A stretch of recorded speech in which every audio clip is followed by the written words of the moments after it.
Good afternoon, everybody. It gives me great pleasure to introduce to you today's speaker, Basudeb Dasgupta from Tata Institute of Fundamental Research, Mumbai. In fact, Basudeb did his PhD from TIFR with Professor Amol Dighe, and after several postdocs in the US, in Europe, is now a faculty member at the same institute. Basudeb's interests, not revealed in this title, really he works in the overlap of particle physics, astrophysics and cosmology. So neutrinos, supernovae, the relationship between the two. And so today's talk is about, for the new students who are here, a lot of interest in neutrino physics because of a certain quantum mechanical property of neutrinos called oscillations. And he will tell you about very different kind of oscillations here, these fast oscillations. You know, he's in a paper that has just come out recently, and I think you will take one look at the students and decide that you will give a nice introductory talk. Basudeb is very good at speaking, so I'm sure you'll all look forward to the talk. This talk will also be on YouTube, and I guess if there are questions on YouTube, then Arijit will handle that and ask the questions. So if you are confused in the middle about some notation or something, you can ask the speaker. Otherwise, please keep your questions for the end of the talk. Okay? So, Basudeb. So thank you, Shantan, thank you, Indu, thank you everyone else for having me over here. It's a pleasure to be back at Math Science. It's a real pleasure that I get to give a talk at the 60th year celebrations of Math Science. This is one of the first research institutes that I ever saw in my life as a KVPY student. I came here in 2001 or 2002. I spent about a month here. And after that, I decided that I would like to do physics. So I have fond memories of this place, and it's a real pleasure and an honor to be invited back to IMSC for such an important occasion. So the talk that I'll give today is based on some of the work that we've done over the last 5 or 6 years. It's been done with several students, and I'll mention them at the end of the talk. But let's begin. So something that's perhaps a little too painfully familiar to us, all of us, because of the experience of last 3 years, are exponential increases. You know, so things grow exponentially, and sometimes that's a good thing, sometimes that's a bad thing. Here are some examples. I don't expect you to read the details of any of this. What I'm trying to tell you is that there are a variety of physical phenomena where something grows exponentially. The top left is human population that grows exponentially. Okay, yeah, so that's the rise of human population over many, many years. The next one is the growth of the number of transistors on a chip. Again, that's growing exponentially. Sometimes these things look like a straight line because the y-axis is on, you know, a log scale. So I hope everyone here is familiar with that, that if the y-axis is logarithmic, an exponential looks like a straight line. This one is interesting. This is, you know, how a fire spreads. That also seems to be exponentially. There's some example from somewhere. And very famously, chain nuclear reactions grow geometrically, exponentially. All of these things grow exponentially. Now, yeah, very deliberately that example has been avoided. Yes. So the early growth of at least COVID-19, and, you know, like many others, I was interested in looking at the data. It did grow exponentially early on, and I was tracking it for the first few weeks.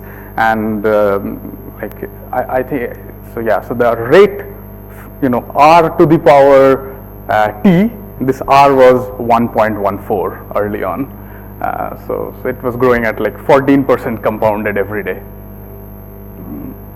Okay, so this is all fine. So many things grow exponentially, but what I want you to focus on is the two physical features of all of these facts. That starts exponential, but then it stops being an exponential at some point. You know, there's a saturation effect. You know, things don't grow exponentially forever. And the reason is that some resource runs out. Okay, so this is very, very generic phenomena. Something grows exponentially and then saturates. The initial growth is exponential, because the growth rate is proportional to the value of this object at that time. This is a tautology. If the definition of the exponential is the solution of some differential equation which obeys this feature, but still said in words, I think it means something. That if the rate at which you are growing is proportional to your current value, that's an exponential. And we will see that sometimes that's not what happens. You grow at some constant rate, your constant velocity. You put some gas into your car, your car moves at some velocity. But if you grow at a rate that's proportional to your current value, your growth can become exponential. This is what happens, for example, if your money is kept in an account that keeps getting compound interest. It grows by 10 rupees on 100 rupee in the first year, but then you get 1 rupee extra interest in the second year on the 10 rupee that you had acquired in the last year. All right. So this talk is not going to be about money or fire or pandemics or anything else. It's going to be about growth of neutrino oscillations, and I'll tell you what that is, in stars. And this growth that happens exponentially. Now this is again a log scale, and you can see here as a function of time in nanoseconds. Now this region is roughly linear. It's not exactly linear, but roughly linear. I'll show you better examples later on. And this is what I'll call exponential growth.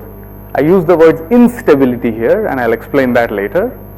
And then eventually it saturates. Once it becomes large, roughly order 1, and this thing can take a maximum value of 1. So that's why it's already beginning to saturate once it gets close to 1.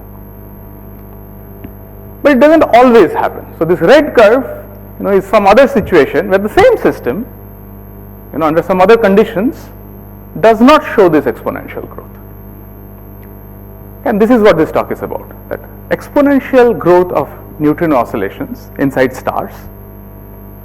How does this exponential happen? Why does it happen? When it does not happen? And how does it saturate? Where does it saturate? The details of this saturation. So the beginning and the end. Okay. So why do we care about any of this? Let's start with motivation. So we care about this because neutrinos affect lots of astrophysical processes. Okay, that's the short story. In particular, for massive stars, how much heat is deposited at different parts of the star depends on which neutrino flavor, so there are 3 of them, nu e, nu mu, nu tau, which flavors carry how much energy. Okay? And so neutrino oscillations allows one flavor of neutrinos to become another, and that allows you to move energy from different parts of the star, from one part to another part. And unless you understand neutrino oscillations, you cannot reliably predict how a star heats up, especially massive stars. And so that's why we want to understand neutrino oscillations in stars. Neutrinos also affect all kinds of nuclear processes when new elements are made. So in particular, we will talk about R process nucleosynthesis later on. And if you want to know how much of each element was made inside various stars and in the early universe, you need to know about neutrinos. And finally, we have now neutrino detectors that are capable of observing neutrinos from far away exploding stars. And if you want to understand the signal that you observe at your detector, you again need to understand the neutrino oscillation physics. So these are the practical, so to say, reasons for doing what I am doing. But there is also the theoretical aspect of it. There is, the fun aspect of it, and that's the following. So let's go back to our, first year undergraduate physics. So here is this equation. It should be familiar to you. What I'm showing here is that the time derivative of some quantum mechanical system, described by its wave function, let's say, is proportional to the energy of that quantum mechanical system times itself. So it's an eigenvalue equation, and this is the type of equation that tells you that this system evolves at a frequency that's given by this omega oscillation. Well, this is the standard kind of quantum mechanical problem that we solve. Now this is for one such quantum mechanical system. What I will be talking about here is a set of coupled quantum mechanical systems. So there's not just one such neutrino, but there will be many neutrinos. There's a tower of such neutrinos, and the equation for any one of them will be, whatever we had before, just omega oscillation times this, plus some new term, which looks complicated, but let me just parse through this. This term is a sum over n number of terms. Why? Because I assume that I am working inside a box of volume V, and there are n neutrinos inside it. Each of these is a neutrino, and the evolution of the ith neutrino depends on the properties of all the other neutrinos. J runs from 1 to n. What appears here, in this funny ket bra of the jth neutrino, is actually the density matrix of the other neutrinos. But if you don't know about it, just bear with. Just imagine that is some way of rewriting the wave function of this neutrino, and then there are factors that depend on the coupling between these various neutrinos, and in particular this is 1 minus the angle between the momenta of the ith and the jth neutrino,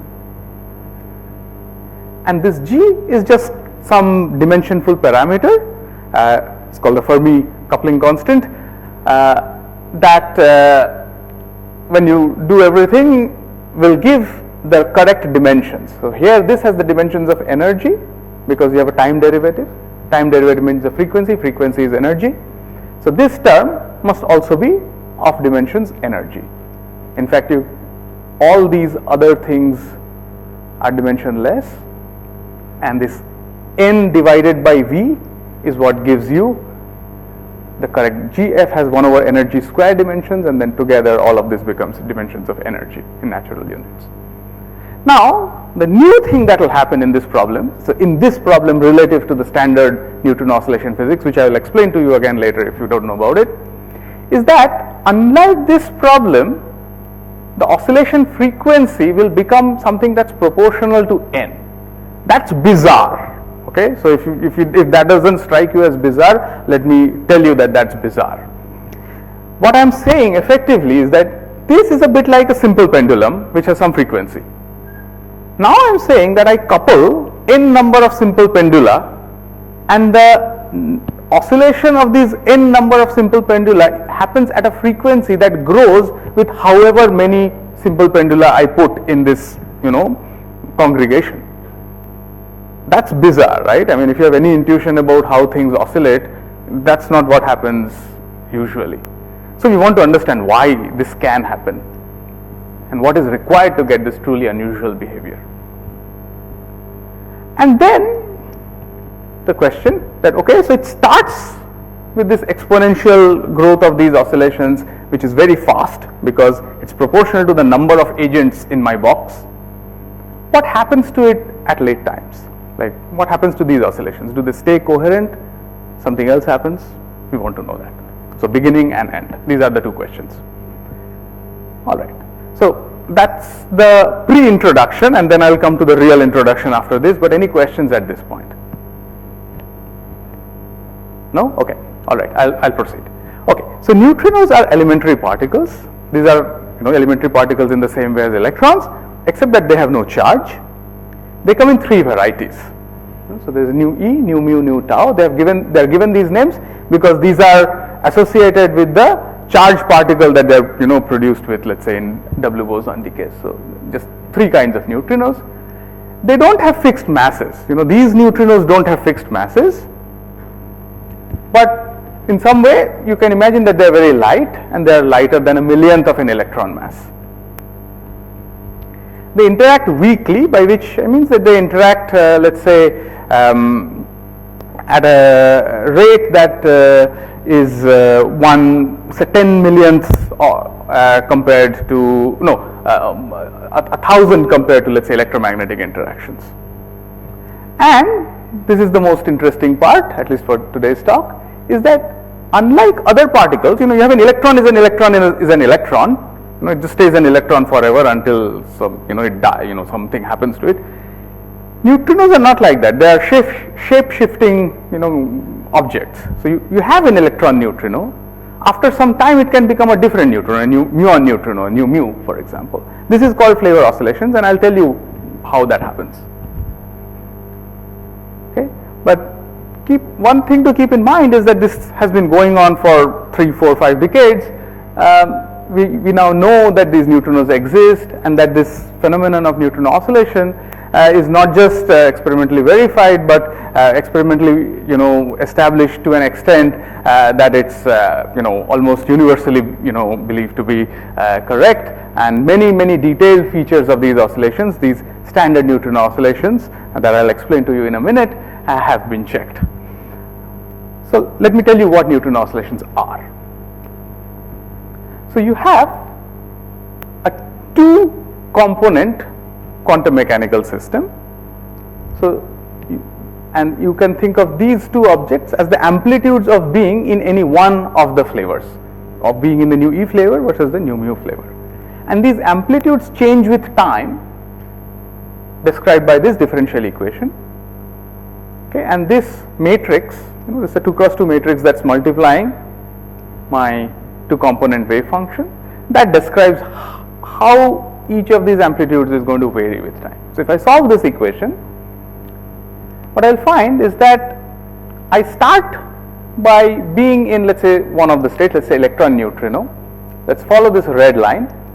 As a function of time, my probability, which is the mod squared of this, roughly speaking, is going to decrease with time sinusoidally, and then again increase back, and it keeps oscillating like this. These oscillations happen with a frequency that's related to this factor that's up front, which I've written as delta m square over 4e. This is the difference of the mass squares of the 2 eigenstates divided by the energy of the neutrino. So that tells you that different neutrino energies oscillate at different frequencies. In particular, if the value of E is large, that means omega, the oscillation frequency, is small, okay, and that's this red line. If the value of energy is small, the oscillation frequency is large, and that's this blue line. So different energy neutrinos oscillate at their characteristic frequency. And this angle theta basically describes the depth of oscillations. And that's the description of standard Neutrino oscillations. It's a 2-level system prepared in a non-stationary state, and then as a function of time, the probability of being in the original state oscillates sinusoidally with time. So you've done this in your quantum mechanical courses.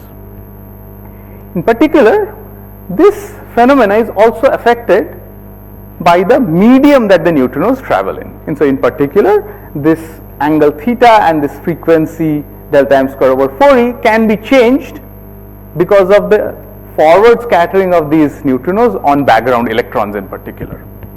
Okay. So one simple way of looking at Neutrino oscillations is this pictorial representation, which I like very much. So instead of a quantum mechanical system, we will think of a classical system that shows exactly the same behavior as this quantum mechanical system. So what I have in mind is this. So everyone is familiar with this equation, that the time derivative of some 3-component vector is some other vector cross this vector itself. Now this is the spin precession equation. Okay, so you have a spin p and it's precessing around the magnetic field B. This equation is mathematically equivalent to the equation that I had shown you before. So one can use the following picture, that the neutrino starts out by being in its original state pointing up with an intercept of 1 on the vertical, and the Hamiltonian that describes Neutrino oscillations corresponds to a fake magnetic field which points in some other direction at an angle theta. Now my original spin is going to precess around this magnetic field at a frequency omega that's related to this delta m square by twice e, and the depth of oscillations is going to be given by the angle at which the Hamiltonian is misaligned with respect to the original neutrino. Okay, and so this is the physical picture. So now let's forget about all the quantum mechanics that we ever have learned and stick to this visual metaphor, that Neutrino oscillations are about flavor pointing in one direction, and then they just basically precess around the Hamiltonian. This is the story of a single neutrino. Okay, now we are going to change this story a little bit. As I told you, one way to change this story is to change the mixing angle and the rate at which this precession occurs. And that's what happens if you just add some electron density in the background, and that changes your delta m square and theta in matter. The subscript m tells you that these are the oscillation frequencies and oscillation angles in matter, and there's some way of computing it. Don't have to worry about these details. Key point is that the rate at which the oscillation happens and the depth to which the oscillation happens, these get affected by the density of the background matter. An interesting thing happens when some of these terms cancel and so on. There's some interesting physics there, but let me not go into that. That's very important. If you're ever going to do neutrino physics, this is the stuff that you will spend your time on.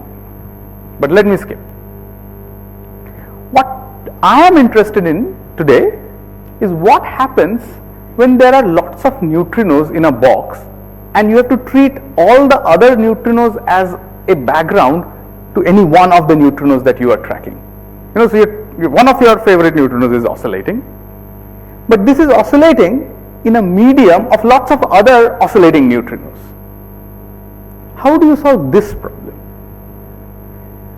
So now I provocatively ask, can you just take this existing formula and add a term where instead of square root 2g Fermi times electron density, you just replace it by the neutrino density and we are done? No, that does not work. And the reason it does not work is, unlike an electron which always stays an electron, the neutrinos are themselves changing flavor. So what exactly are you going to add here? You have to add a matrix. You have to add a 2 by 2 matrix with the 2 flavors. If you are working with 3 flavors, then it will be a 3 by 3 matrix. So you have to figure out some way of solving the problem where you don't add the number density of neutrinos, because that is not the physically relevant quantity, but the density matrix of the neutrinos in some way. So that's what we are going to do.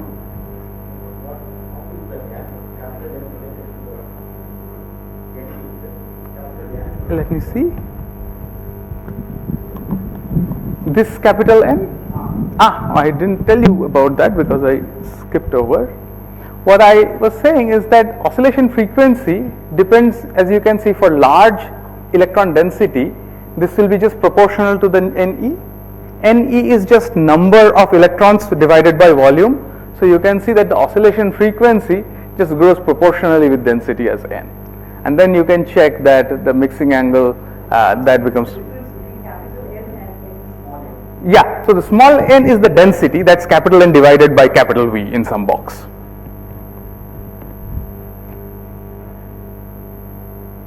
Okay.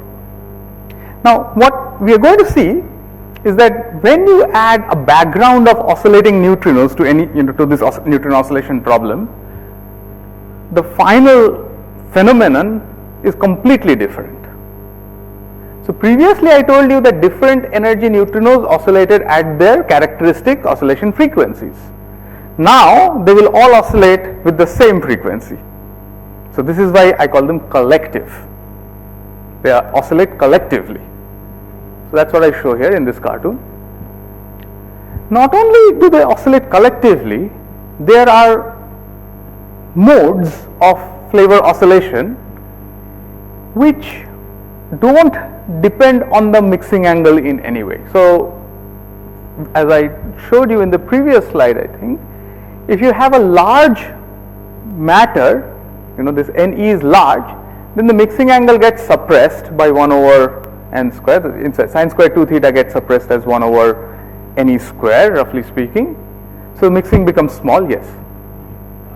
Making some kind of a mean field approximation, because in principle you will have n coupled equations, right? Because they are all going from one to the other. So by making it an equation in only one flavor and taking that density into account, are you making an approximation, yes, like mean so field? When I explain, I am explaining it as if I am making that approximation, but when I do the calculation, no such approximation is made. So it's just to give a picture of what's going on. I focus on any one of them, but imagine that I do it in a self-consistent way that I don't actually specially select out any one of the neutrinos. So this is mean field in a quantum field theoretic sense, but not mean field in the sense that some common evolution is assumed for all the neutrinos. No, that's not done. But it's mean field in the sense that certain it's a bit technical, but certain correlators are assumed to be 0 in quantum field theoretically. But that's for later. Okay, so one of the new things that happens when you add this neutrino background is that things can oscillate collectively. The other thing that can happen, and this is the crucial one, is that you can have oscillations that are large in amplitude even when the mixing angle is insignificantly small. Normally, Neutrino oscillations have a depth that's given by theta, the mixing angle. But here, even when mixing angle is very, very small, taking the limit to 0 even, you get large oscillations. This is related to an instability, and so the picture that you have to keep in mind, and we'll come back to this later, is that previously you had these oscillations and the depth of the oscillations depended on this angle. Now the classical mechanical analog of these complicated collective oscillations is an inverted pendulum. That you've started with a pendulum that's pointing up, and it doesn't matter what your initial misalignment is. Even if it is insignificant, it will just come down. And so you will get full amplitude oscillations even with insignificant initial misalignments. And that's the instability, and we'll talk about that later. But the other thing here is that the frequency of these oscillations is not delta m square by 2ic. This can be square root of this omega times the new frequency, that's G Fermi times the neutrino density, roughly speaking. The scale is square root omega mu, which can be much, much larger because the neutrino density is very large. Or it can even be just directly proportional to the neutrino density with no dependence on delta m square. And now all the experts who know neutrino physics should, balk at this idea. How can you have neutrino oscillations that don't depend on delta m square? Because if delta m square goes to 0, there is no difference between the flavor and the mass basis. So the answer to that is that no, you can't set it to 0 exactly. Take the limit, from above. So the bases are different, but the frequency of oscillations to leading order does not depend on delta m square. It's linearly proportional to the neutrino density itself. So these are the new phenomena that occur. And so again, just showing you a gallery of the kind of phenomena that will occur once you put this neutrino background. This is called synchronized oscillations. So here you see what is on the x-axis is omega times t. Okay, so you can see these oscillations of the different lines at different energies. They've all gotten synchronized, same frequency of oscillation roughly speaking, and they're all oscillating together. This one is square root omega mu times t. Mu is something that's proportional to the neutrino density. And now you see I have these oscillations which are not quite sinusoidal oscillations, and they're happening over a time scale that's inversely proportional to square root omega mu. And then these are the fast oscillations, which is what we will talk about in this talk. Okay, again, no dependence on omega, just mu, just the neutrino density. Order 1 sized oscillations. What's being plotted on the y-axis is, let's say, survival probability that a neutrino stays in its original flavor. Okay, just to revise the differences between ordinary and these fast collective neutron oscillations. Ordinarily, survival probability looks like this, for a simple 2-level system. 1 minus sine square twice of the mixing angle, sine square delta m square by 4e times time. This delta m square by 4e is the oscillation frequency. So at the beginning, let's say when we take the t goes to 0 limit, this sine square term can be replaced by just something that's proportional to t square. And for small mixing angle, let's say because there is a large background density which has suppressed my mixing angle, this sine square twice theta can also be basically replaced by something proportional to theta square. So you see that the survival probability changes away from 1 quadratically with the mixing angle and quadratically with time. Now this is what happens for ordinary oscillations. What we will find now with fast collective oscillations is that this will not be quadratic in time, it will be exponential in time. And now this we can appreciate that there is a big difference here. Not only will it grow exponentially with time, it will not depend on theta at all. It will be non-zero in the limit theta goes to 0. And it will not depend on delta m squared by twice E either. It will only depend on the neutrino density. The rate will be G Fermi times neutrino density. It's much faster. It's very unusual stuff. At late times, what happens to this? At late times, you average over this sine square delta m square by 4e times t term, and you average this to half, and you get a steady mixing of the flavors dictated by just the mixing angle theta. And this is the late time limit of this survival probability, and we know this is the kind of thing that applies to, for example, solar neutrinos, and we would like to be able to derive the equivalent formula for fast collective oscillations, except that we don't have an analytical solution, so we can't quite do this. So how do we do it? Okay, so these are the two problems. So to first tell you about the beginning of fast collective oscillations and then about the end.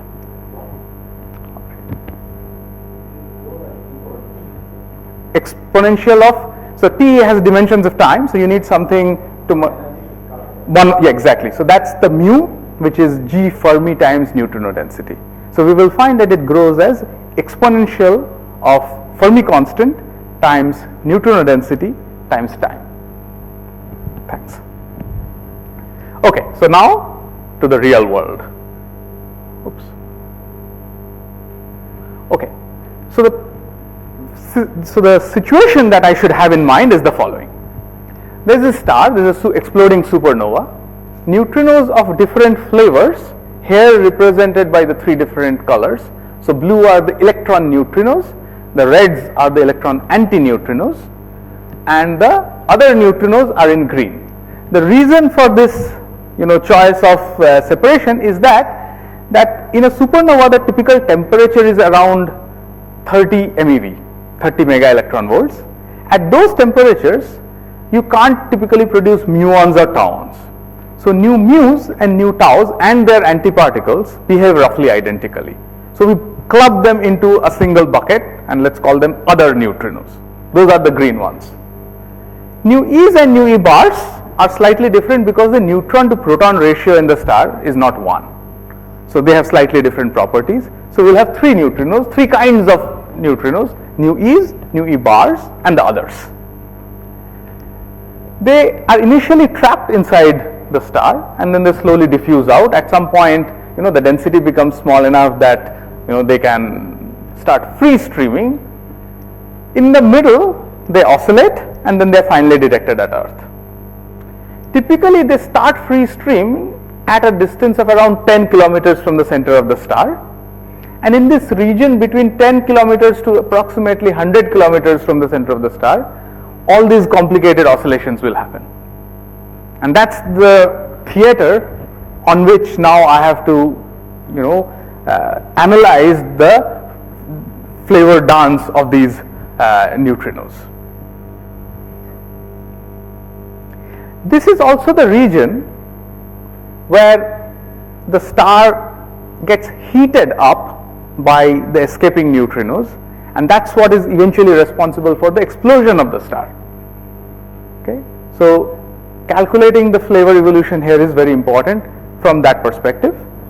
This is also the region where different elements are created depending on the abundances of the various neutrino flavors, nu e's, nu e bars. And so therefore, again, we need to know how many of these neutrinos there are. And of course, we will detect neutrinos here at Earth, but we are going to detect neutrinos not as they were produced, but after some amount of processing that happens here. So the relative ratios, the abundances of the different flavors would get changed because of Neutrino oscillations, and this weird kind of Neutrino oscillations, not the standard ones. So if we want to decipher the information that these neutrinos are carrying, it would help to know what happens in between. Then we can undo the effect theoretically and therefore discover the true primary initial conditions inside the star. So these are the three motivations for studying this. Technically, this is how we study this system, just to kind of give you a flavor of the kind of equations that we need to solve. On the left hand side is the density matrix of any one of the momentum modes of the neutrinos. So the rho is a density matrix, P is the momentum mode for which I am writing down the density matrix. And what's operating on it is not just the time derivative, but the full Liouville derivative. So del T plus velocity dot spatial gradients. So this is the d by dt. On the right hand side are commutator of Hamiltonian with the density matrix. So the first term is the usual Neutrino oscillation term. The next term is the effect of background matter.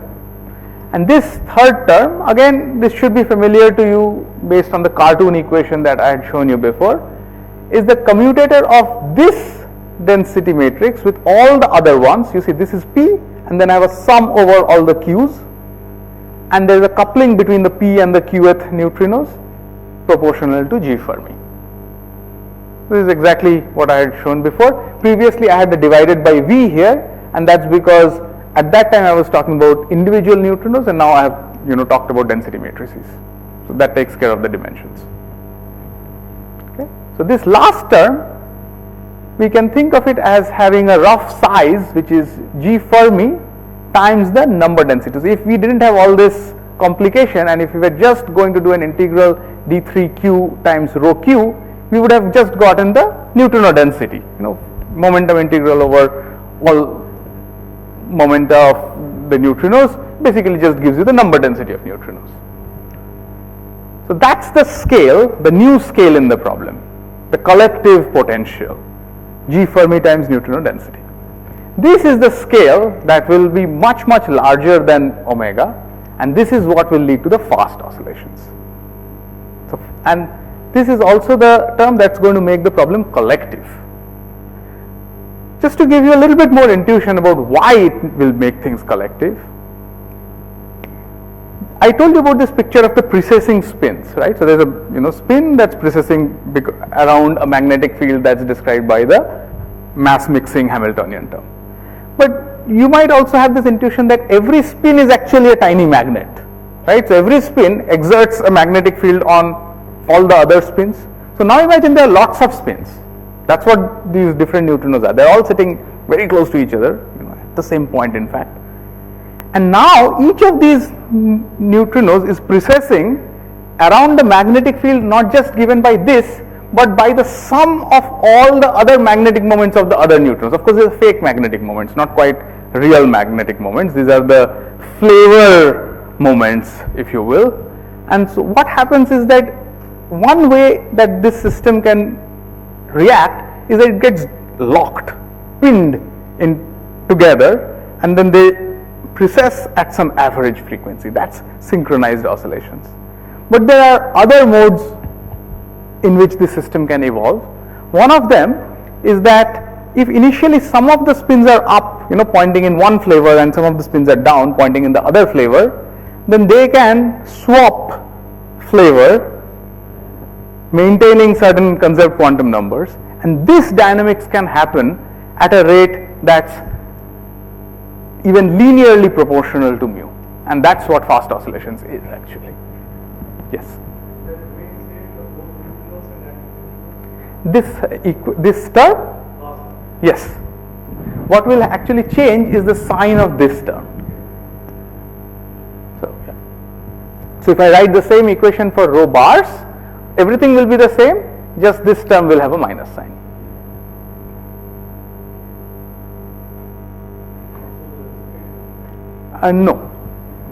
No, that's only one of, relatively they have to change, only one of them change, and I will choose to make this one change.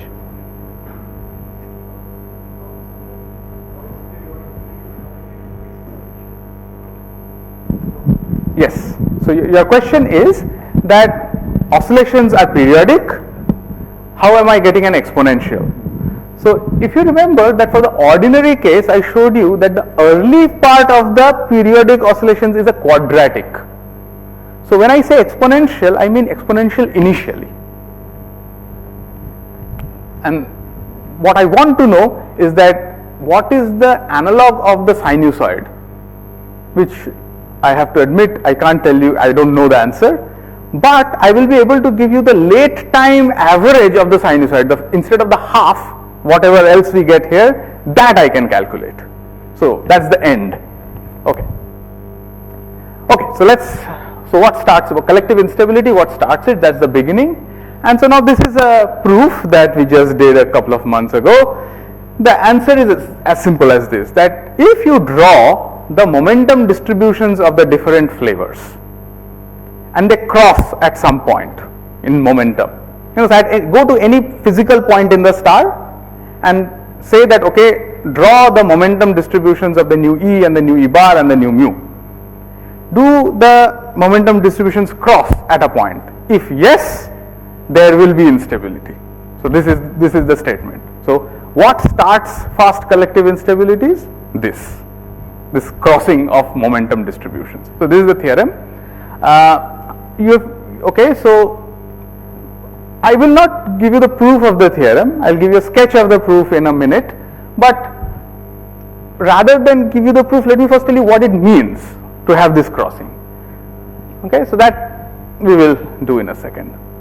See, the different flavors, nu e bar and the others, have different cross sections, because nu e's and nu e bars have both charge current and neutral current interactions, and this has only the neutral current interactions with electrons in the background.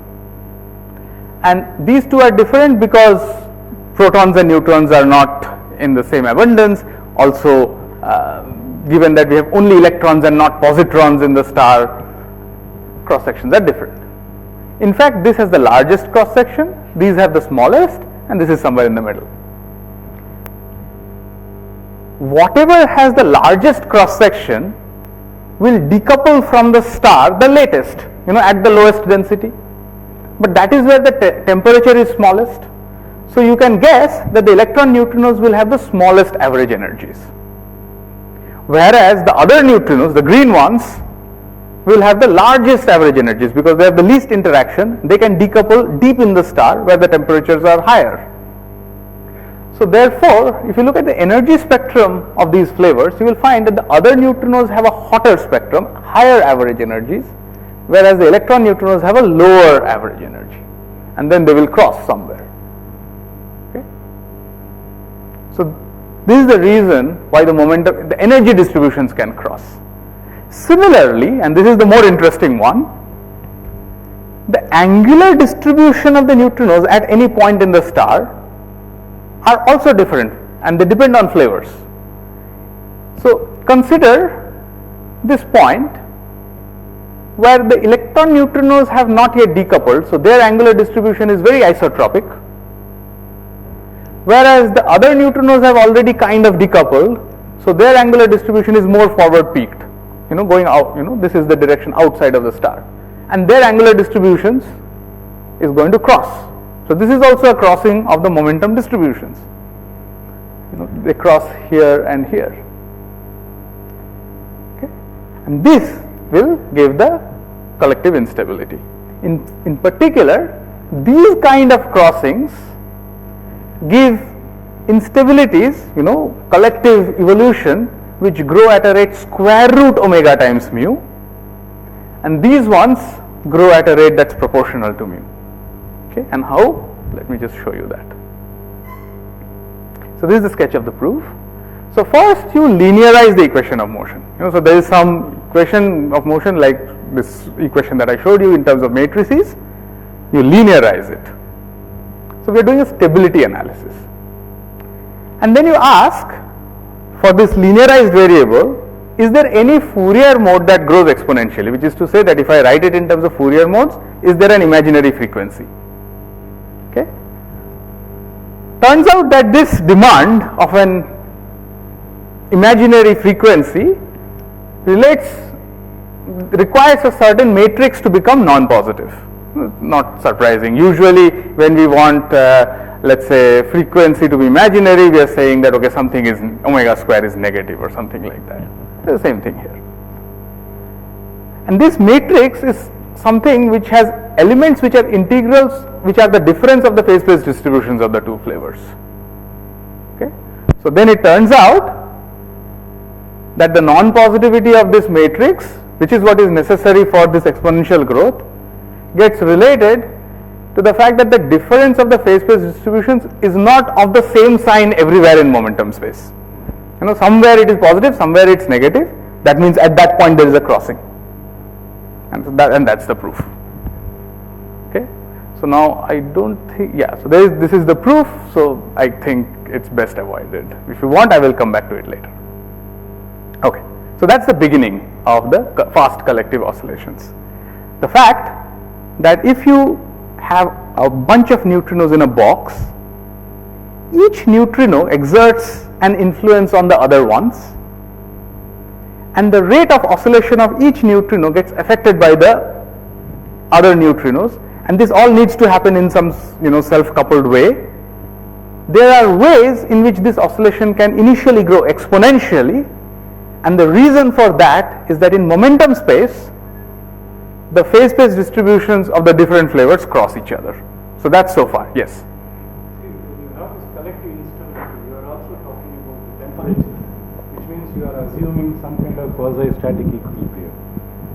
How is that going to happen? So this is a little maybe imprecise vocabulary on my part. So the temperature is of the medium from which the neutrinos have now decoupled. They have a momentum distribution which is their memory of the time where they were in thermal equilibrium, but now they are not in thermal equilibrium anymore. So their initial conditions carry an imprint of the last time they were in thermal equilibrium, and that's the temperature that I label them with. But great question, thanks. So let's move on in the last 10 minutes. Yeah. So these densities, because as they stream out, your densities are changing, right?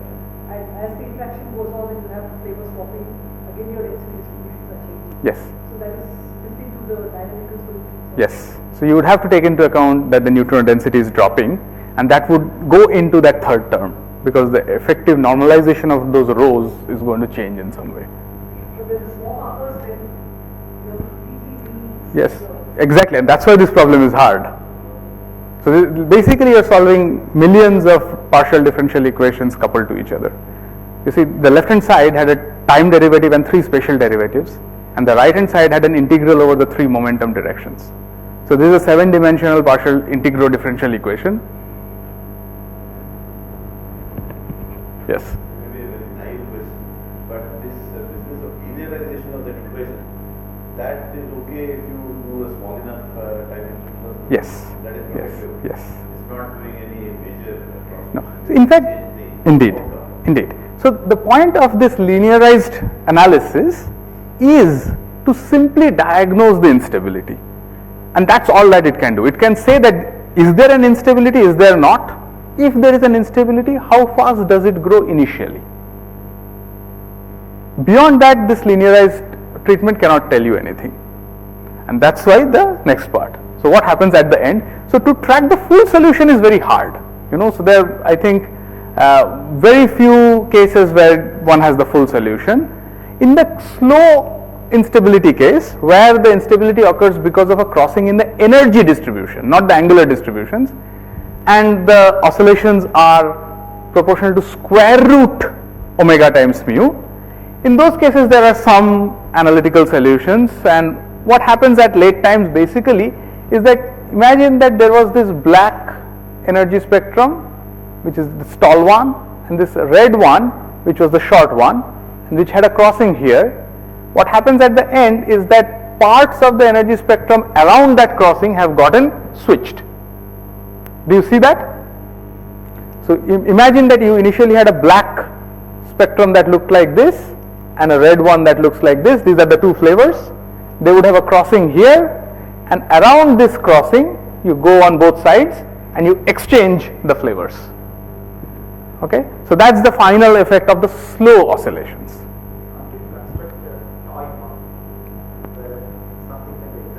Yes, this can be exactly solved.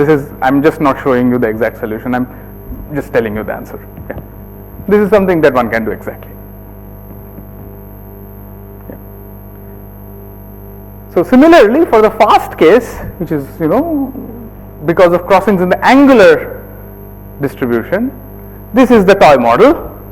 So the toy model that you can solve is a model with 4 momentum modes. So you imagine that there are 4 momentum modes, and for each of these 4 modes you write your equations. You do some manipulations where you redefine these 4 modes L, R, L bar, R bar in terms of some 4 new vectors. Basically it's a basis transformation, and then in this basis this vector Q has this equation, which you can then show derives from this Lagrangian, where you identify this part as the potential and this part as the kinetic energy. So you go ahead and just plot the potential, and you find that the potential is actually a quartic potential like this, and you're starting somewhere here, and for the cosine of the angle between the modes larger than 0, you will start with the potential like this, which you roll down, and if it's like negative, then you start with a potential that's inverted and you start here and you don't have an instability. So this is a case that you can solve exactly, and in this case again there's only one scale in the problem, mu, the only frequency in the problem, so all the dynamics is fast. So this is one case. Yeah. So this is the work of Manibrata Sen, who did a PhD at TIFR with Amol and me, and this is part of his PhD work. Okay, but this is a very simple case. In only time you forget about space, and real toy problem, if you will. You get a lot of insight, but we also want to understand what happens in a more realistic case, and that's very hard. As I described to you, it's a 7-dimensional problem, partial differential equation. It's a horrible mess, but you can't avoid that mess. Turns out that you have to work in one spatial, one momentum and one time dimension to get any sensible answer. And the reason is this, that the crossing is in the angular distribution, so you have to keep space. Otherwise, like what are you doing? The crossing is in the relative abundance of the different flavors in different directions, so you have to have direction. Okay, so that's why this is the minimum that you can do. So we start numerically. Okay, so this is 1 plus 1 plus 1 dimensions, one space, one momentum, one time, and so this is the numerical problem. So we start with a one-dimensional problem. At each point in my box, it's a periodic box, I let neutrinos go in all directions. Of course, there is no direction up there, right? This is just pictorial representation for the velocity, which is along this only one spatial dimension that I have. And what I'm showing here is that the two different flavors, the blue and the green ones, they cross somewhere. So the velocity distributions cross each other at each point. And then I let it evolve in time. Okay, so that's the problem. So this is the thing that captures the flavor evolution. Del t plus v del z acting on it is something that depends on the relative difference of this phase space distributions times the cross product of these vectors. So you solve this problem. What you find is this interesting thing, that here is time on the x-axis and the one spatial dimension that I have on the y-axis, The actual box that I've solved is much larger, and I'm only showing you a small section of it for you to be able to visually see the features. The box is actually 5 times larger than this. So for the first 4.5 or whatever, 3.5 picoseconds or so, so the parameters are chosen to reflect the values inside the star. So first 3.5 picoseconds or so, the neutrinos don't do anything. They just stay where they are. The flavor is not changing. And then you see that there is this stripe, which means that the neutrinos have tipped down and changed flavor collectively, and then there's a next oscillation, and it happens over a time scale that's basically picoseconds. And this is basically, you can check the frequency that's given by the G Fermi times the neutrino density. But what happens after 3 or so, 2.5 or so oscillations is that everything gets jumbled up and there's decoherence, dephasing of the oscillations. Okay, this is the equivalent of the sine square term averaging to half, except that now I don't have a sinusoid, so I don't know what it averages to. I mean, I know numerically now, but this is the thing that now we will compute analytically. Okay, so one thing that we already noticed there is that initially the flavor evolution, if I do a Fourier transform of this field along the spatial direction, I will get only small k modes. It has large wave numbers only. Small wave numbers, large scales. But later on, it becomes very patchy and very granular, which means that power is somehow flowing from large scales to small scales. In this, the power in the flavor field is diffusing to small scale. So there is a cascade, which is also shown here. So you start with something that has power only at, let's say, k around 8 or so, and then as time goes, suddenly around 2.5 picoseconds or whatever, you start populating all the other k modes, and eventually you have populated all sorts of k modes almost democratically. So these are again numerics. Yeah, so as you go from bottom to top, these are later and later times. The power in some Fourier mode of the kth Fourier mode of. What is the box stand for? This is the amount of flavor conversion, because I'm only computing that how far away from the vertical I am. That's what computes flavor conversion. But not only in space, there is diffusion in momentum space also. So initially, all the momenta are very collective, but over time the momenta start dephasing with respect to each other. The different neutrino momenta, the different velocities, they don't all oscillate together, and that's what is shown here. This is the phenomena which we were able to massage our 1 plus 1 plus 1 partial integral differential equation into first a partial differential equation by doing an integral transform, and then using a scaling variable we were able to convert it to an ordinary differential equation, which we were then able to solve, and this is that ODE, so this is the PDE, and then you will notice that there is a scaling that everything must only depend as a function of n square by t or something. So if you take n and replace it by n squared times a and t as t times a, this equation will remain invariant, and then you do some massaging, you figure out that there is an analytical solution to this equation, which describes this flow of power to higher multiples, which explains this decoherence. This, if you are then going to coarse grain over the small scales, is going to give dissipation or relaxation in the problem. And that's what you see, that all these different colors are the different velocity modes, and at late times some of them go and settle down here, some of them go and settle down here. Only a very few modes stay stuck in between. Okay, so as a function of time, you start here, some of them go and sit at a different point, some of them go here. Ignore the right hand plot. Yeah, for both, but slightly different thermal distributions for the two flavors. Okay. Okay, so anyway, point is that again this is analytically predictable, not worth going through the derivation. It's just there's some way of doing it, just like how we can do it for 4 momentum modes. There is a way to do it for infinite number of modes, and this is the answer. So, and what you see here, these are like many different calculations. All the dots are numerics, all the blue straight lines are our analytical predictions for this problem, and that prediction is just for all these 4 places is just this expression, and every single parameter that appears here is known from the initial conditions. So it's just integrable problem. Okay, and as a result of that, we are able to predict as a function of velocity what is the final survival probability. This is 1 minus survival probability as a function of the momentum variable, and we are going to average over space, because we are going to basically coarse grain over centimeter sized regions. And then this is the dashed are analytical predictions, the solid are numerical calculations. Okay, pretty reasonable agreement, I think. Okay, so this ask me later is a provocative slide. Anyway, so let me finish now in the last couple of more minutes maybe.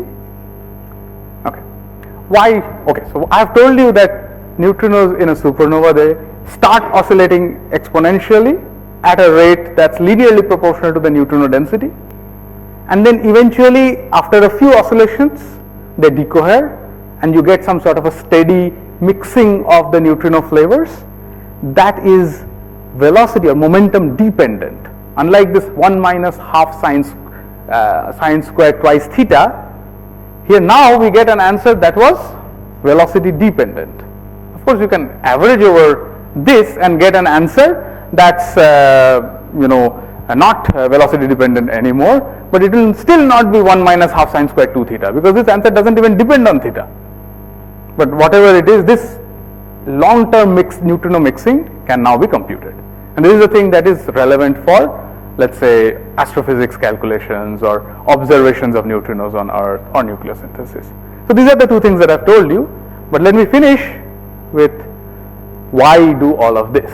Why we do all of this is because neutrinos can be observed, they exist, they can be observed, we've seen them already, and we expect that over the next maybe decade or so, there are many neutrino detectors that are capable of seeing these neutrinos, and we will see the impact of these oscillations in the neutrino signal at Earth. That's one of the first things that we expect to do. Not only this is just an example of what one can do with, let's say, super K or super Kamiokande detector, but let's not go into that. The other thing that I told you about is that the heating, so this is the Q plus is the heating due to neutrinos, depends on the neutrino luminosity. Okay. And this heating due to neutrino luminosity depends not just on the neutrino luminosity, but on the flavor dependent neutrino luminosity times the cross section, that also depends on the neutrino energies. If you have neutrino oscillations, this heating rate total summed over all flavors will be different. And now I have just shown you that there is a mechanism to do neutrino oscillations very deep in the star. So one has to calculate this. This is not yet done. It's an interesting problem. We had just at maybe 10 years ago, 11 years ago, we just said that if there were some magical mechanism which allows such neutrino oscillations to happen, what we had shown was the enhancement of heating can be approximately a factor of 2. That we had shown many years ago. At that time we did not have a physical mechanism that allowed such things to happen. We just said that, okay, if there were such a thing. Now we have such a thing. Now we have to plug that into a supernova simulation and recalculate this and see roughly how much our true predictions differ from this. Okay, so that's the second thing. And finally, and this is the most interesting thing as far as I am concerned, is that all of this goes beyond supernovae. These kind of neutrino oscillations can also happen in merging neutron stars. And the conditions are slightly different, but roughly the story holds. There are lots of neutrinos, and the neutrino oscillations are affected by the presence of all the other neutrinos. And merging neutron stars are something that now are of great interest to astronomy. We saw this gravitational wave event 170817, and there was an electromagnetic counterpart. So we know that these are merging neutron stars. and the light curve, the optical light curve of this event has been modeled by astronomers, and they have tried to figure out which elements must have formed in what abundance in order to produce the light curve that we actually see. So it was initially very blue, became red later on, and this requires a particular sequence of heavy elements to be produced in the right abundance at the right time.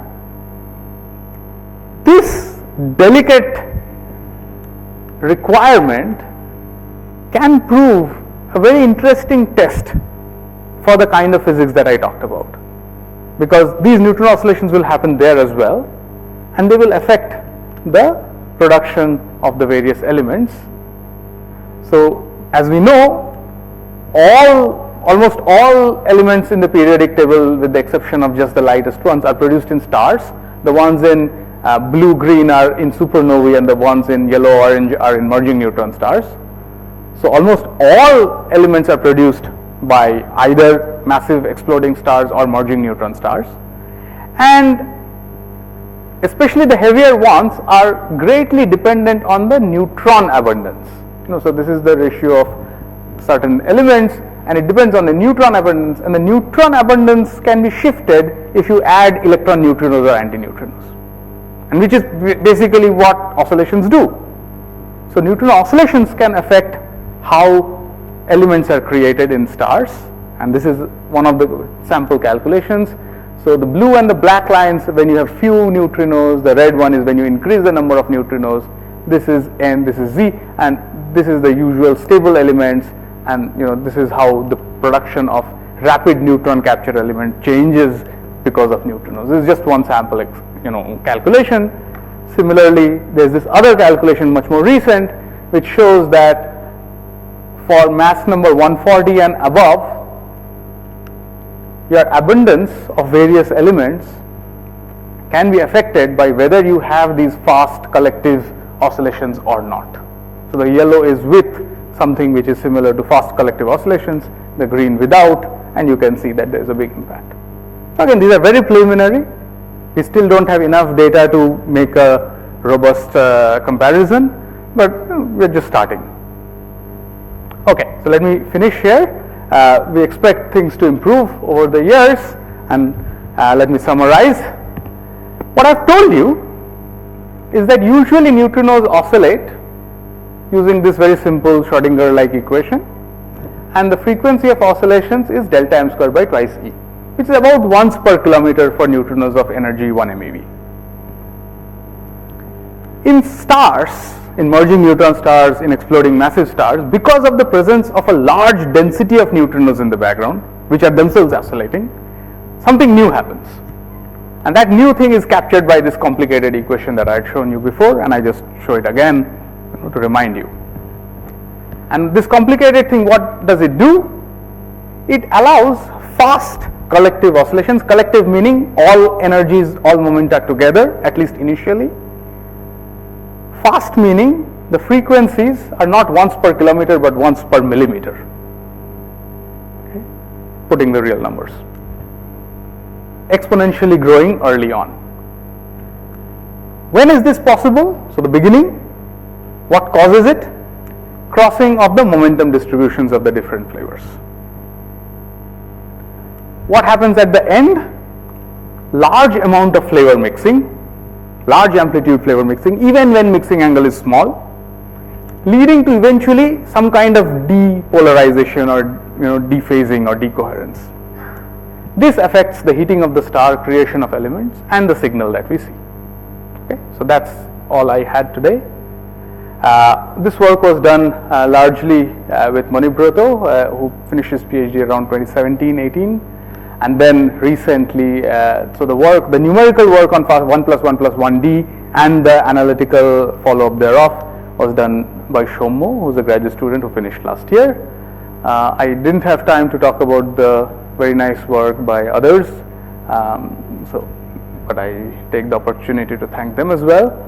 Much of this work was only possible because of very generous computing provided by all these grants and our support staff at TIFR. Okay. Okay. So I'll leave you with these questions.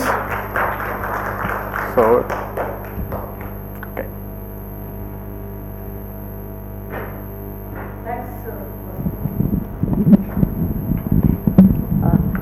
Thanks, Basudeb, for an excellent talk on a very complicated and technical subject. The floor is now open to questions. Any questions? Yeah, just I'll pass this. So, when you have this late stage, when you see this small, big, large scale coherence dropping to small regions of coherence, is this some kind of like a turbulent behavior? Do you see some critical exponents corresponds to this late time behavior? We haven't checked. So, this is an excellent question, and I know of one paper which tries to make the analogy with turbulence. We didn't quite go in that direction for two reasons. This was already quite hard, and my interest was in just finding out the answer, like that what is the survival probability, because that's the thing that matters to astrophysicists. But that does not take away from the fact that what you have asked is interesting and important, and one should look at it. It's just that I haven't done it. And sometimes these critical exponents of the turbulent spectra is related to some conservation laws. Yes. So the way we derive that answer is to use the conservation law very cleverly without having to worry about some of the more formal technical stuff. So you use this conservation of the momenta of this. Yeah. So we use lots of conservation laws, but perhaps in a more pedestrian way. We focus. Also, too many species floating around to look at the critical phenomena. I don't know, but Interacting. yeah, but one can look at, for example, how this coherence changes as a function of time, and if it changes in some very discontinuous way as a function in terms of some parameter, and then one can do a scaling analysis and try to figure out some kind of critical exponent. Yes, this is interesting stuff. If I were, of a more statistical mechanics condensed matter bent, probably I would go there. But right now, what I wanted to do was produce a number which would be useful for astrophysicists. May I ask another one? So, when you have these kind of late time behavior from cascade, usually it happens in a very strongly coupled system. But here, this is a very weakly coupled. So, what is causing this cascade? Yes. So this is an excellent question, and so this is beautiful, right? That you have a bunch of neutrinos which are famously weakly interacting, and yet you have this unusual collective behavior, which is kind of reminiscent of strong interactions. The point is that N is your large density. That's what provides you the pinning. So the picture really to have in mind is this, that ordinary Neutron oscillations is spin precession around a magnetic field. Collective Neutron oscillations is a lot of spins which are precessing not just under the influence of an external magnetic field, but under the influence of all the microscopic spins which are themselves changing, and that can have very interesting dynamics, including fast dynamics that I told you about. So that's Thanks again for the very fascinating talk. You are always inspiration for us. Thank you.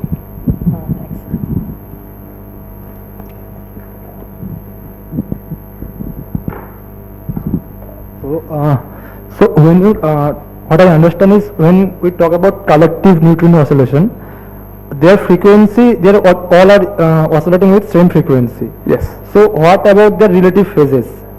So is that constant? I mean, is that or? Yes. So if I understand, you are saying that collective neutrino oscillations, all the different neutrinos with different momenta energy are oscillating with the same frequency. Yes.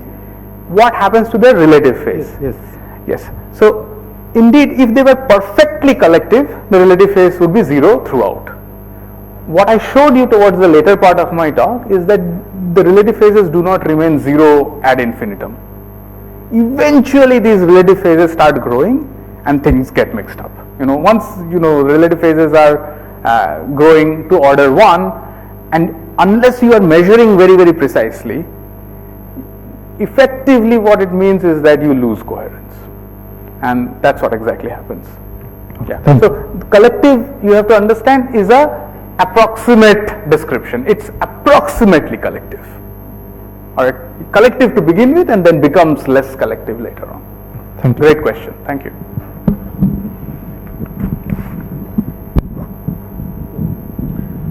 Towards the end, you showed these elements that are produced, and somehow it stopped at around A equal to 200.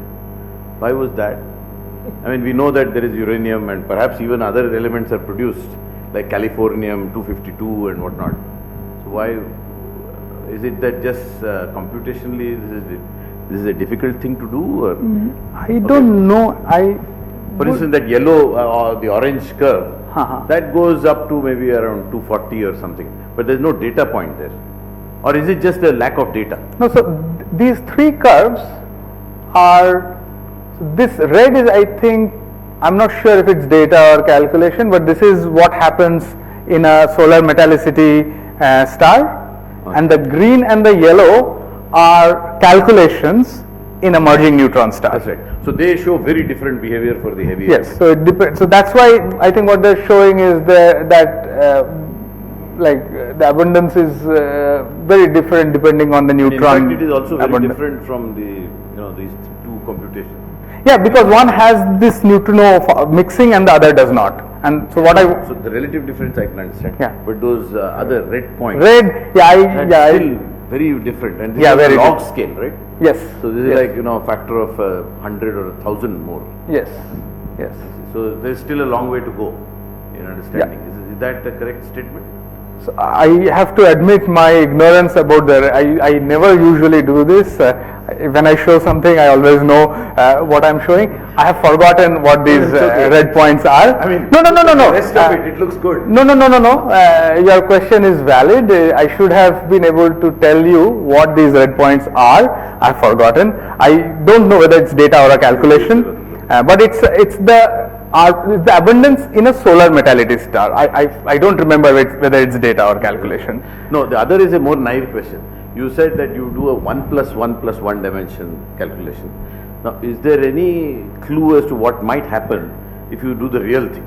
Yes, so there are people who have computed. Yeah. So in fact, Will some features change yeah. dramatically, or yeah. maybe less? So yeah. So this is I'm happy to report that basically nothing changes. So this is the thing that once you have taken care of some key crucial physics, after that changing things, going to 3 dimensions doesn't change the problem that much. Now in this particular case, as it happens, once you go to 1 + 1 + 1 dimension, you have it. So after we did this calculation in 2018 or so, to 18-19 or so, there have been groups in Berkeley and others who have done calculations in 2D and 3D. There has been a recent code comparison paper, including Shommo. I am not involved, and all the results line up with each other basically. So captured the essence of the. So this is basically what you get. Of course you can improve things. If you want 1% precision calculations, you should do a calculation in 3D. But to get the basic idea, I think this is enough. Yeah. Normally when you do oscillations, the nature of neutrino doesn't come in because it's the same for Dirac and Majorana. However, the collective term, because it involves the density, it should make a difference whether it is Dirac or Majorana, isn't it? Technically, maybe. In practice, not quite, and it takes to the other question you had asked about mean fields. Okay. So this calculation is done. So sorry, this answer is a little technical, but because you asked, see, you should be a little worried that I have a calculation, which is supposedly a quantum mechanical calculation, where I have both space and momentum being specified. Okay, so let's just go to that equation, and then you see, this is a local equation. It's an equation at each point in space and time. Yeah. And I am telling you that the momentum is b. You should cry murder. This is wrong, right? So what am I doing? You can't specify space and momentum, spatial coordinate and momentum at the same time. What is being done is that you take your phase space and discretize it into cubes that are larger than the de Broglie wavelength of the neutrino. So you make the kinematics of the neutrino completely classical, and you treat the flavor evolution quantum mechanically. So this is the Wigner transformation. Okay. Now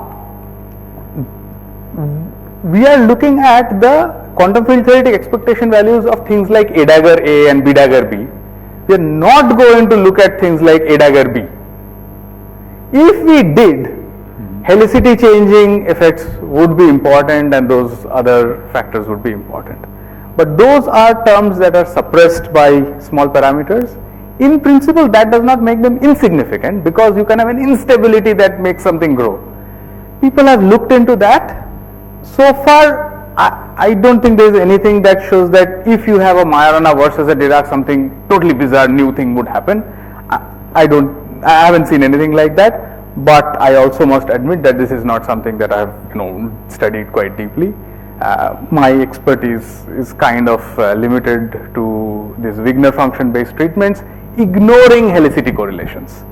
Otherwise, yes, what you're saying could be important. Some degrees of freedom may be different, no?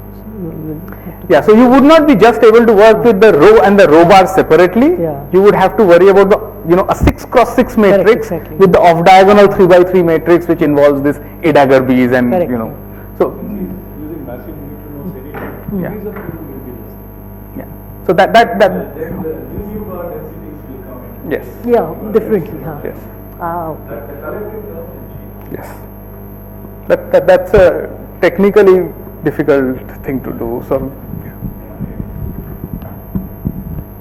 So you make the statement that even if I start with a very small mixing angle, there can be very fast and very large change in the survival probability. So this very small mixing angle is because of the environment in which the neutrinos are created and hence MSW. could be either. So imagine that theta 13 is 10 power minus 4. Imagine a universe, and even in vacuum, let's say if you have lots of vacuum is in a box with no background matter but lots of neutrinos, all of this goes through. Or imagine that you have theta 13 of whatever 10 degrees, which is not small according to me, and you put background matter which basically shrinks the mixing angle by a factor of 10,000. That's the typical density in the star, and so the suppression of mixing angle is approximately by a factor of 10 power 5. So now your effective mixing angle is really small, Okay, yeah. and now apply the collective term on top of that. And this is probably silly, but in one of the earlier plots, there is either probability or average probability which is 1 to minus 1. Oh, no, you are right. I sometimes take liberties, in the interest of not having to precisely state what I am doing, rather give you a feeling for what the correct thing is. So, but you have caught me, so I will now have to explain. So you are right. You are somebody with an eagle eye. Here it is. This is the one, right? Right?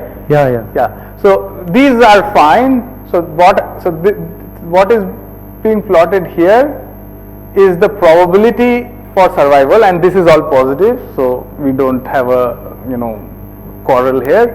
These two are not probabilities. So they are the z component of this spin. Okay. And in this case, the spins are normalized to 1, so it goes from 1 to minus 1. In this case, the spins are normalized to something like 4, because it was, as you noticed in that calculation, basically PL plus PR plus PL bar plus PR bar minus a small term. So that would normalize to something like slightly less than 4, and that's what this is. And so everything is okay, but forgive my rough language. So, and towards the end, so you're showing probability as a function of the velocity. So is this like a frame dependent? Okay, so this, so what I was showing is the survival probability as a function of the neutrino velocity or the neutrino momentum. So imagine I could show you survival probability as a function of neutrino energy, right? So this no one balks at. Of course, low energy neutrinos, adiabatic, high energy neutrinos, non-adiabatic, you can do all that. But it also depends in this case on the velocity, which direction it is going. And that's what I'm showing you, that the survival probability depends not just on the energy, but on which direction it was traveling at. And how does direction get defined? Relative to the normal from the neutrinosphere, roughly speaking. So that's what defines your direction. Thank you.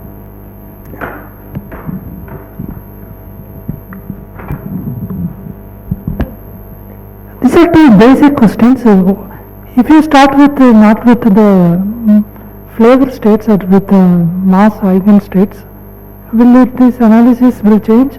And the second one is it goes to saturate all this exponential thing which you showed that it's going to saturate at some point. Yes. And which property is making it to saturate here? Okay, very good. All right.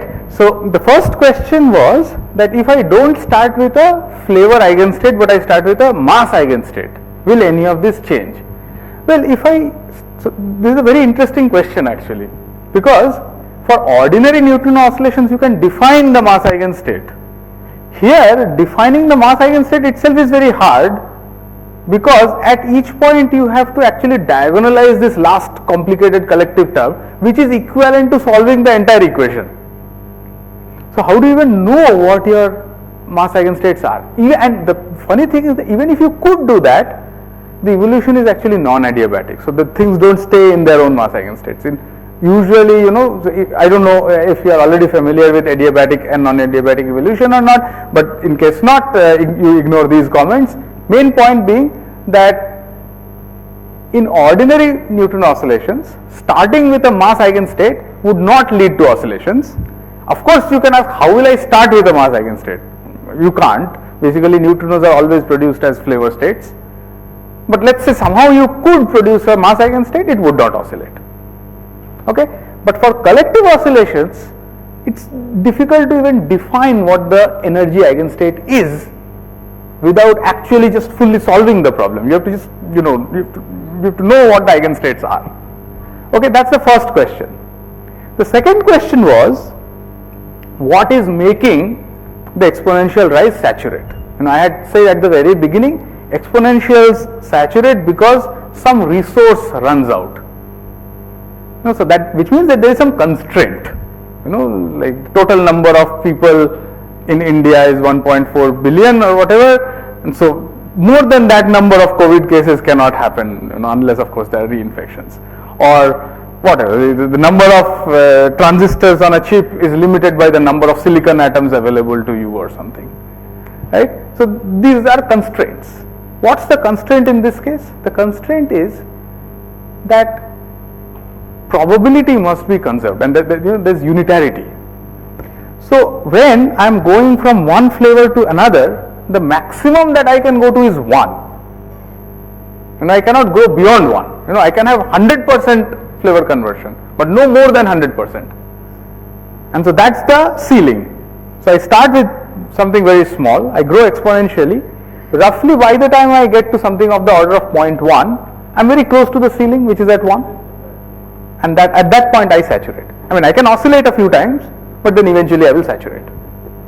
Did I roughly answer your questions? Yes, the reason of my first question is instead of 3 eigenstates, if you add some extra sterile state, yes, whether this calculation can be extended. That's why I asked. Of course, but then that is independent of whether you start with mass eigenstates or flavor eigenstates. You can do it with 4 flavors if you like, yes. Are there any more questions? Can't see any hands. Ask us. Very last. Will the presence of sterile neutrinos affect this in any way? Yes, it will. The only reason we don't do it is this is already a complicated problem, but okay, but yes, it will. Main reason it will is that sterile neutrinos do not feel the impact of the background matter. So that mixing angle, roughly speaking, especially if there are more than one sterile neutrinos, then the angle between these two sterile neutrinos is not going to be suppressed. That's one of the key things. Even otherwise, you know, roughly speaking, fast oscillations is going to lead to flavor equipartition, 1:1:1. We expect that would become, so we should say 0.3, 1/3. With sterile neutrinos, we would expect that to become 1/4, 1/4, 1/4, 1/4 if there are the right kind of momentum crossings. Okay, that instability must exist. You know, you must have that door to go to the sterile. Otherwise, the sterile just stays, you know, living its own hermit life. So, modulo these little, but yeah, short answer is it will affect things. It's an interesting question. No, so reversing it, from observations, would it be possible to infer, yeah, that there is something fishy going on?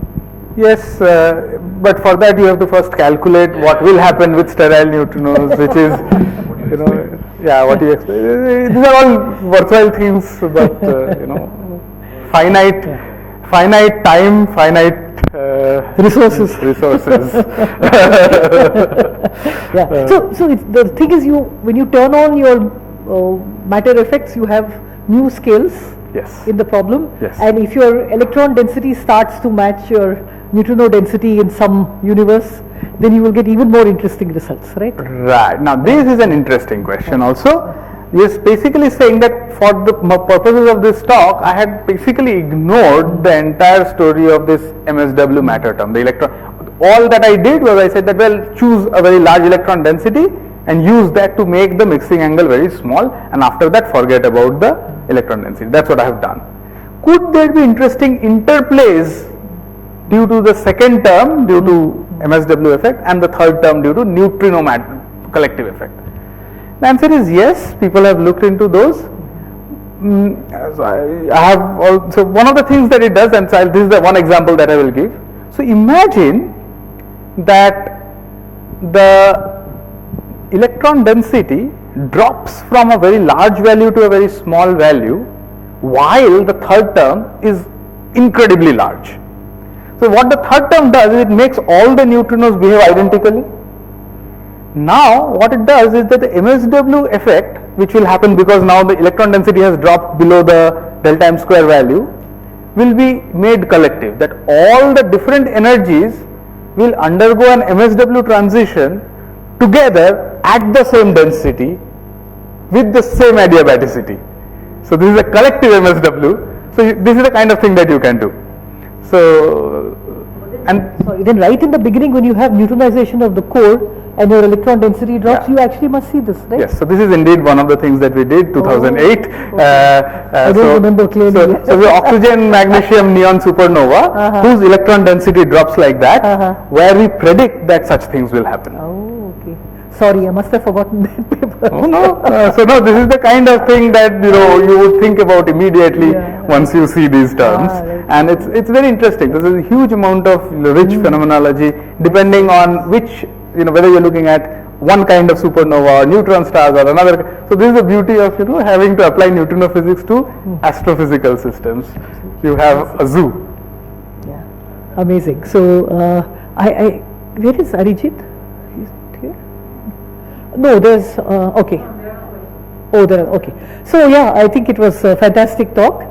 Thank you very much, Basudeb. I think everyone's enjoyed themselves. And as a rich reward, you will get tea outside the auditorium. Oh, we get high tea. It's not just tea, but high tea. And in fact, I think after this, I forgot to mention, and it's obvious now why, but I should have also mentioned that recently, well, before COVID, but I would think of it recently, Basudeb was awarded an ICTP prize in memory of S. Chandrasekhar. For the kind of work he does, and I think you can see he has richly deserved it. So I forgot to mention that while introducing him.